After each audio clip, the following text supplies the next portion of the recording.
Bonjour à tous, donc je suis Jean-Baptiste Masson et pour vous présenter globalement mon travail, donc je m'intéresse aux films analogiques, c'est-à-dire que l'image est sur pellicule et le son va être sur disque, sur bande magnétique ou sur cassette. Et je m'intéresse donc au cinéma amateur, duquel on a une vision un petit peu réductrice, avec le film de famille, les premiers pas de bébé, le mariage, etc. Alors que les amateurs ont une pratique largement plus large, avec du cinéma expérimental, du film de fiction, d'animation, des documentaires. Et surtout, ils sont souvent les premiers à s'intéresser à des sujets qui sont peu ou pas traités par la télévision, la radio, le cinéma professionnel. Et c'est ainsi qu'un des premiers, sinon le premier documentaire consacré aux femmes agricultrices est l'œuvre d'un cinéaste amateur en 1973, ici même en Bretagne. Et donc, il y a vraiment un intérêt majeur à s'intéresser à ce patrimoine, puisque très souvent, ces films donnent une voix à des personnes qui apparaissent peu dans la livre d'histoire.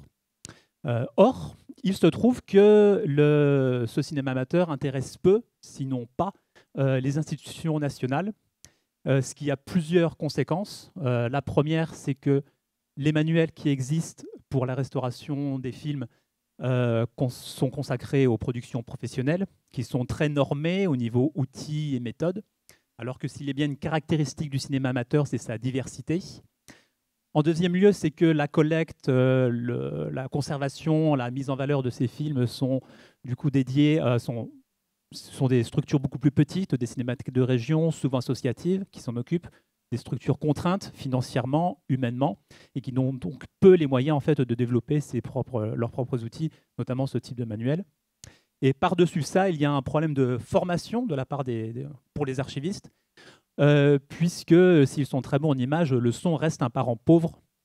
Et donc, quand ils se retrouvent face à des films amateurs qui ne suivent strictement aucune règle, il y a un problème assez important. Et donc, c'est là que j'interviens. Diapositive suivante, s'il vous plaît. Pour vous montrer un petit peu le type de matériel avec lequel je travaille. Et j'ai choisi cet exemple aussi. Donc, c'était un documentaire de René Lefebvre qui est dédié à l'orgue de la cathédrale de Rennes. Et on a tendance aussi à réduire le cinéma amateur à du Super 8 ou autre, alors que là, on a un format 16 mm, pour vous montrer aussi que le cinéma amateur touche toute une grande variété de formats. Et donc moi, je vais m'occuper, le manuel va traiter depuis la réception des éléments, leur traitement sanitaire, la numérisation et le traitement post-numérique. Et là, je vais vous faire écouter justement cette étape de traitement sanitaire, c'est-à-dire juste le nettoyage finalement du film. On va écouter une trentaine de secondes. Les 15 premières secondes seront dédiées à... Enfin, ça sera le scan tel qu'il était fait précédemment. Et les 15 secondes suivantes, ça sera avec la méthode de nettoyage sur laquelle j'ai travaillé avec la Cinémathèque de Bretagne, puisqu'effectivement, tout ce projet est vraiment lié, construit main dans la main avec la Cinémathèque de Bretagne. On peut écouter. Issu de la flûte de Pan ou syrinx qui devint l'orgue à bouche des Chinois, l'orgue est le plus grand, le plus complet et le plus complexe des instruments de musique.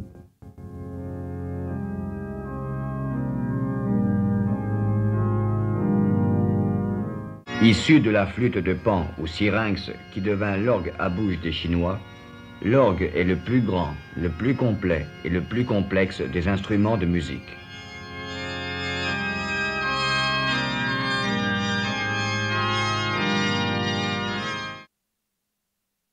Donc la différence était assez importante. Vous avez entendu au début un son très sourd, aucun aigu, des fréquences graves très brouillonnes, une compréhension du discours difficile, même de la musique. Et après, du coup, on retrouve l'intégralité du spectre. Les aigus sont là, on a une précision, une bonne dynamique. Donc c'est ce type de méthode sur lesquelles j'ai travaillé pour ce projet. Et on peut mettre la diapositive suivante aussi, parce que c'est une très belle image. Et pour la fin, oui, je voulais vous parler du bruit, de sa valeur technique, sociale, même géographique. Mais je vais plutôt laisser ça pour le temps de midi où on pourra échanger. Je serai à côté du magnétophone par là-bas. Et je vais aller terminer par un message justement sur si dans votre grenier, dans votre cave, vous avez des vieux films, des vieux enregistrements, des bandes magnétiques, du matériel, ne jetez pas. On a la chance en Bretagne d'avoir la Cinémathèque de Bretagne, qui est vraiment une structure à la pointe pour le cinéma amateur. Donc vraiment, adressez-vous à eux, surtout qu'ils se il se dirige vers être un conservatoire des pratiques cinématographiques amateurs. Et en dernière instance, c'est bien de cela qu'il s'agit avec mon travail, c'est comment passer d'un enregistrement sonore, la conservation d'un enregistrement sonore, à la conservation d'une pratique, d'une matière vivante. Je vous remercie.